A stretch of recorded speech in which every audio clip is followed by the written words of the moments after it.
Lewis here says, is it really a big result, though? What do you think, Henry? Was yesterday a big result, or because City have been trash and getting slapped every week, should Arsenal not be happy with what they did yesterday? According to Lewis, who's a Liverpool fan, it's a nothing result. Yeah, of course it's a big result. Every single game now between whoever Arsenal play and whoever Liverpool play, every single win's a big result, especially up against... okay, it's still Manchester City, but I see a lot of people have compared it to when Tottenham have beaten them 4-0.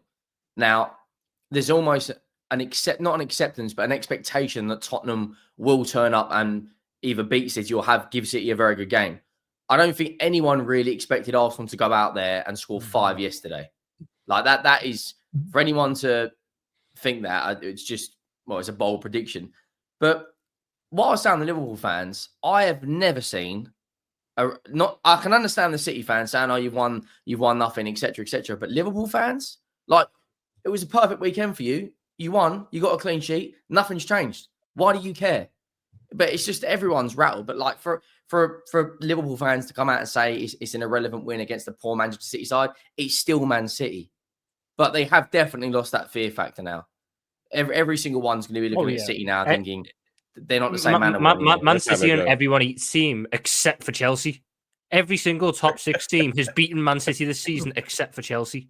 Even my shit. You've done that at the Etihad as well. You done that from perspective, knowing the fact that City have, they've beaten you to the league title the last 2 years. It just gives that a little bit. It means a lot more to them now. They've got past that, especially with the week they've got coming up, knowing that they are 2-0 down in the cup.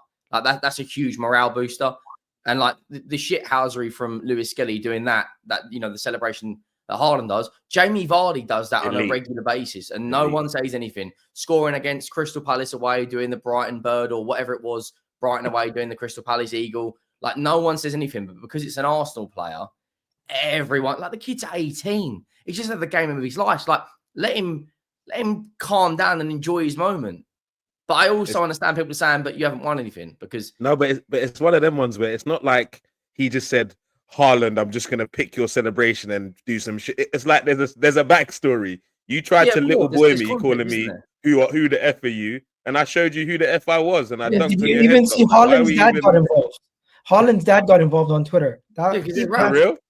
Yeah. Oh, you got daddy to fight your battle. 2 weeks ago. 2 weeks ago, there was a player. I want to say it was a Brighton player. But a player was booked. No, a player was booked against Brighton because he did the seagull impression. And everybody said, what a ridiculous yellow card. It was a bit of fun. Lewis Skelly does it.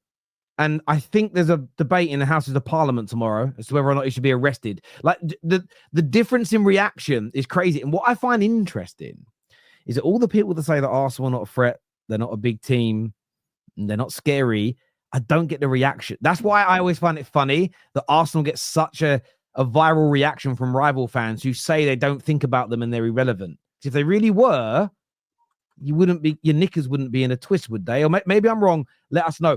There's a few more comments here. First one says, celebrate when you win games, but over-celebrate is what we are talking about. If it's okay, why did Arteta himself talk about it? Just don't overdo it. What was over-celebrating, though, yesterday? What was the over-celebrating, in your opinion? What does that look like? What does over-celebrating look like? And then can you send a video of what celebrating at the right level looks like as well, just so we know for future matches? That'd be great. Because we've seen it before in the Prem. Like, listen, Klopp was a character. When you score that winning goal in the Merseyside derby, by the way, you always win the Merseyside derby at Anfield, and he run onto the pitch and celebrate with the goalkeeper. Certain pundits were like, that's why we love Klopp. But we all know that if Amorim did that, certainly if Arteta did it, it will be met with a very different reaction from the same people. So what is the over-celebrating look like? And is that universally applied? It would be my question to that super chat. Did he get a yellow card? We get videos of them. Videos is important. No, you actually should get, I believe the rules state you should be given a suspension for entering the field of play like that. Managers are not allowed on the pitch. So it's like a suspension level rule break, I believe. He got away with one. Yeah, I mean, again, by the way, he shouldn't be getting suspended for that. He shouldn't be. Like, it's ridiculous. You should not be. I think he apologized after the game, and that was it. Yeah, and that's fair. But it's the way I'm talking about the media reaction. Arsenal scored 5 goals on 1xG with 0.7 of it from the Kai Havertz miss. That match was more City being horrible than Arsenal playing well. Arsenal has the right to celebrate, however. Do you agree with that? I'm going to throw that to nice dog, by the way, James. I'm going to throw that to Nobbin. Do you agree that yesterday was more about City being bad than Arsenal being 5 goals good? I think it was a combination of the two, to be fair. Arsenal were very good. I expected them to be very good. I predicted a comfortable Arsenal win. I didn't expect it to be 5 goals, in fairness, but I think I predicted 2-0. But I did predict a comfortable Arsenal win. I was surprised it took until around the 60th, 70th minute for the true dominance to transpire. I thought in the first half, for example, I actually thought City were quite... they were all right, to be fair with you. But both things can be true. Of course, Arsenal can celebrate however they want. I think the celebration police are weird. And yeah, I think it's, but both things are true. It is also true, as Tom said, that everyone eats when it's City. Essentially, we've seen Feyenoord capitulations, PSG capitulation, Brentford capitulation, Man United capitulation. So it's not an uncommon theme this season. And to be honest, I don't expect it to be the last either. We have signed a midfielder today who will help a lot. But it wouldn't surprise me if when Liverpool come to the Etihad, I suspect it'll be a similar lashing by another opponent, to be honest with you, because that's just... No, I'm sure you do. That's the reality of City this season, and it's something that I accepted many months ago. I think that nearly every single City fan has accepted that now. If they haven't, then I don't know. It's not the treble winning gear anymore. We need to reel in expectations. Yeah, Arsenal were fantastically clinical, and they deserve to beat us and beat us comfortably, 100%. They were very good. Again, City were bad, but only like the last sort of 30 minutes, I think City were truly bad. I feel like City did quite well up until that point, and I think Arsenal maybe just sort of like switch it on a little bit, maybe. I don't know if that's fair to say. But out of possession, they were wonderful. Sorry. Which players do you hold accountable for that result? Well, again, I already predicted a loss, so it's not really about holding players accountable. Because I predicted a comfortable loss beforehand. Again, I don't know, but you don't want to be doing that because you'll be twerking for Arsenal, mate. So just calm it down with the Arsenal price. So again, this isn't.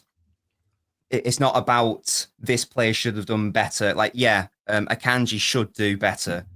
Foden shouldn't play that pass. John Stones should be defending Skelly better. I even think for the first goal, Stones shouldn't be playing Akanji into that danger. Like Stones knows that. Crazy, yeah. The pass itself actually isn't technically bad, but you look who you're playing the it pressure to. he was on. Can I ask though? Hello, George. Finish. Go on. No, that's fine. Hello. Oh yes, I was just gonna say, how you doing, man? Hey, look, it seems like he's got his back up already. Like I was gonna go mad now. He's ready. He's ready today. No, because what I'm hearing is like you've obviously saying mistakes and individuals, and you're pointing out a lot of players. But one thing that's been consistent is the defensive issues across the board for you guys, probably mostly this season. That's exactly right. Yes, and sorry. No, I was just gonna say, would you not question the coaching and I suppose the managers for not addressing that? Because it's the basics that are going wrong. It is the very basics every single time. So I think that so you're absolutely right. I have outlined a lot of individual mistakes there. However, the majority of individual mistakes are due to a systemic issue. So, for example, it didn't actually result in a goal, but I thought maybe the most egregious error in the entire game was probably, I don't know what you guys thought, I thought it was probably the Ortega pass. So Kovacic didn't get punished, but a reason for that was in part because Ortega's not as good at passing the ball as Ederson, but also, again, I'm not trying to blame Kovacic at all, but I know if that's Rodri receiving that, for example, then I know that he can somehow turn that hospital pass into a decent situation. When you don't have the midfielders able to receive the ball under pressure. Again, it's not about these players. It's not about having a go at these players. It's not Kovacic's fault. It's not Bernardo's fault. It's not Akanji's fault. This is just a situation that they are in. When you have players who can't receive the ball like that, and you don't have the midfielders who can deal with the best out of possession midfield in the world, probably. Declan Rice in there, for example. You've lost. The battle is lost before it's even started. So all these individual errors, or at least the vast majority of them, can be put down to by virtue of the systemic problems which have plagued City all season, and I would even say all of last season as well. This has been an issue 2 years in the making, to be honest with you. Yeah, I was going to ask you about the defenders, because do you think potentially having someone like Rodri, as you say, that's so good that even if he's given a hospital pass, put under pressure, he can kind of get you out of that situation? There's always been a lot of praise for your defenders, though, I would say, and I'm talking media praise. Kanji, what a buy. Ake, what a buy. Akanji was sort of, when you bought him, there was a lot of question marks. I remember when you got him, there was always a bit of a third or fourth choice defender at Dortmund. And I remember his first few years at your club, he was raved about. John Stones, more injuries. Diaz put up there with Van Dijk level. And it seems to be, no matter since sort of this bad form started, especially the last 4 or 5 months, it doesn't really seem to matter which combination of them play. Mistakes on the ball, poor positioning, terrible line, easy to play through. And I understand Rodri being missing plays a part, and I understand the midfield not having legs plays a part. But is there potentially a sort of something that's been raised here that maybe the defenders, by and large, were overrated in the first place? They weren't as good as maybe the system allowed them to look. I don't know if I agree, because I think that any defense would struggle without correct protection in the first instance. I think even like a Van Dijk Canate partnership would struggle if they didn't have a good setup around them. So there is that point. I do also think that partnerships. What am I trying to say here? Partnerships are what make centre backs, if that makes any sense. Akanji and Stones, for example, do not complement each other. Diaz and Stones do complement each other very well. Diaz is a very a defending defender, if that makes sense. He's very direct, active. He wants to, quote, get stuck in, whatever the term is. John Stones, very passive, for example. Now, there's nothing wrong with that. You want a nice combination. Like Ferdinand and Vidic, there's a reason why they were such a wonderful combination, that they complemented each other really nicely. I don't have the exact data in front of me, but I think like the numbers when we have Diaz in the side compared to when we don't is pretty staggering. None of our other centre-backs are aggressive enough or have the leadership skills or are active enough in terms of snuffing out danger before it even happens. Nobbins, do you think it's with those things that you say in terms of the partnerships in particular, do you think it's not down to the manager to maybe ask something different of the centre backs if is forced to use those different partnerships? Sorry.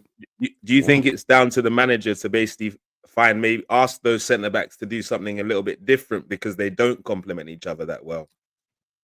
Are you blaming Pep for that, or do you think he should just play the same way he always does?